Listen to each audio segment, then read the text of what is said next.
আর এবার নজর রাখবো বিধানসভার দিকে। আজ বিধানসভায় রাজ্য বাজেট পেশ হবে। প্রথমে যেটা জানা যাচ্ছে যে রাজ্যপাল তিনি বক্তব্য রাখবেন বিধানসভায় এবং তারপরে রাজ্য বাজেট পেশ হতে চলেছে বিধানসভায়। আজ বিধানসভায় অর্থাৎ বৃহস্পতিবার দুপুর 2:30টার সময় রাজ্য বাজেট পেশ হতে চলেছে। ইতিমধ্যেই বিধানসভায় পৌঁছে গিয়েছেন ইতিমধ্যেই মমতা বন্দ্যোপাধ্যায় পৌঁছে গিয়েছেন বিধানসভায়। তার সঙ্গে রয়েছেন অধ্যক্ষ বিমান বন্দ্যোপাধ্যায়। দেখাচ্ছি আপনাদেরকে সেই ছবি যেখানে বিধানসভায় পৌঁছে গিয়েছেন মুখ্যমন্ত্রী মমতা বন্দ্যোপাধ্যায়।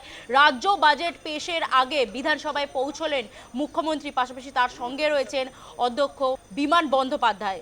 রাজ্য বাজেট নিয়ে কি প্রতিক্রিয়া দিয়েছেন শুভেন্দু অধিকারী, নজর রাখবো।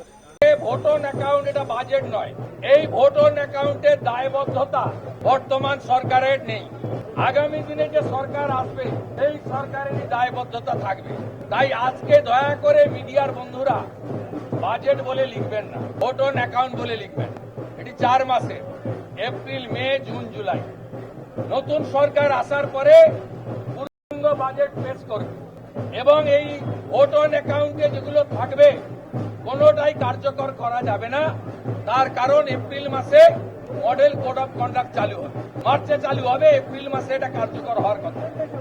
এই বাজেটে থাকছে সিভিক ভলেন্টিয়ার, জিআরপি, আশাকর্মী, আইসিডিএস এর কর্মীদের সামান্য কিছু বৃদ্ধি, সামান্য। এটা তাদের দাবি এবং সংসার চালানোর পক্ষে মানানসই নয়। লক্ষ্মী ভান্ডারে কয়েকশো টাকা বাড়ানোর একটা প্রতিশ্রুতি থাকবে, কার্যত সেটাও কার্যকর এই সরকার করতে পারবে না।